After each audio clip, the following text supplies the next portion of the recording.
পশ্চিমবাংলায় এসআইআরের নাম করে যে ভোটার লিস্ট কি তৈরি করা হচ্ছে, সাপ না ব্যাংক কেউ জানে না।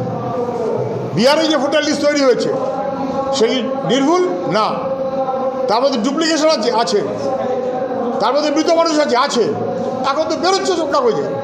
ফলে কার্যত নির্বাচন কমিশন বজ্র আটুনি ফসকা গেল না কি একটা বলে এই কারবার করছে কি, তৃণমূলের নেতারা বিএলওদের চাপ সৃষ্টি করছে।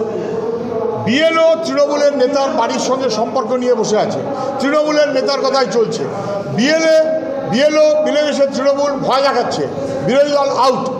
এটা যদি হয় তাহলে যথাযথ ভোটার তালিকা হওয়া সম্ভব নয়। আমি বলছি, আমাদের কথা স্পষ্ট, এক, নির্ভুল ভোটার লিস্ট করতে হবে, যা খুশি তুমি করো, নির্ভুল হতে হবে। 2002 কেন, 2024কে ভিত্তি করতে হবে। 3, 2024, 13, 14, 16, 18 যারা ভোট দিল তারা ফালতু হয়ে গেল কি করে, তাদের বাদ দেওয়া হচ্ছে কেন? 3, আধার কার্ডকে মান্যতা দিতে হবে।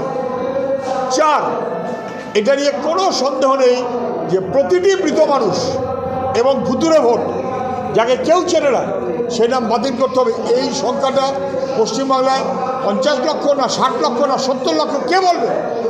আমার হিসেবে অনেক।